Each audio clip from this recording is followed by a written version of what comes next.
Hemas holdings වල short term trading opportunity එකක් තියෙනවද කියලා බලමු. නැත්තම් කොච්චර රිටර්න් එක අපිට ගන්න පුළුවන්ද කියලා බලමු.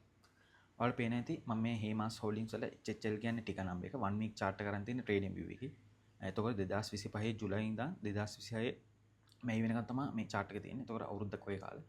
එතකොට ඔයාලට පේන ඇති 2025 ජුලයි ඉඳන් 2026 2025 නොවැම්බර් 2026 ජනවාරි වගේ වෙනකම් ප්‍රයිස් එක 36ට ගිහිල්ලා තියෙනවා. 26 ඉඳන් 28 වගේ ඉඳන් 36 වෙනකම්. ඒ කියන්නේ සාමාන්‍යයෙන් 30% වගේ රිටර්න් එකක් හම්බෙලා තියෙනවා. 20% 30% රිටර්න් එකක් හම්බෙලා තියෙනවා. එතකොට 36 ඒ කියන්නේ 36 ප්‍රයිස් එකේදී ආයි 2026 ෆෙබ්‍රුවරි වගේ ඉඳන් 2026 මාර්ච් ඒප්‍රිල් වගේ වෙද්දී මේ 28 30 ප්‍රයිස් එක වෙලා තියෙනවා. මේක කරන ප්‍රයිස් එක ඩ්‍රොප් උනේ මොකක්ද අර US ඉරාන් ඒ වෝ එක හින්දා. එතකොට ඒකේ මේක හේමාස් ෂෙයාර් එක නෙමෙයි. ඒ කියන්නේ ලංකාවේ ෂෙයාර් මාකට් එකටයි වර්ල්ඩ් ඒ කියන්නේ US ස්ටොක් මාකට් ඔක්කොටම බලපෑම මේක ඉම්පැක්ට් එක.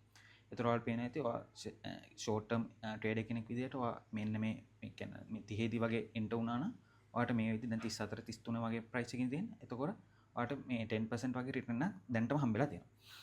එතකොට අපි බලමු ඒ කියන්නේ හේමාස් හෝල්ඩින්ග්ස් දැන් මේ අර වෝ එක වෙන්න කලින් 36 වගේ තිබ්බනම් මේක කියන ෆයිනෑන්ෂියල් රිපෝට්ස් ඕකේ හින්දා අපි මේ කියන්නේ මේ ට්‍රේඩර් කෙනෙක් විදිහට උනත් මේ ට්‍රේඩින් ඔපචුනිටිස් හොයාගන්න ෂෙයාර්ස් වල.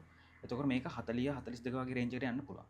එතකොට ඔයා දැන් මේ වගේ ඔපචුනිටි එකක් ගත්තොත් ඔයාට මේක හෝල්ඩ් කරන් ඉන්න පුළුවන් 40 වගේ වෙනකන් යන්න. ඒ වගේම මේක රිස්ක් එකක් තියෙනවා. මේක ආයි තව මොකක් හරි බෝ එක වැඩි වුණොත් 28 26 ඒ වගේ රේන්ජ් එකට යන්නත් පුළුවන්. ඒතර මේක මේ වීඩියෝ එක කරන්නේ এডুকেෂන් පර්පස් එකට විතරයි. ඒ කියන්නේ ඔයාලම ඕන් ඇනලිසිස් කරලා මේ ඔයාලා බයි සෙල් ගන්න. thank you.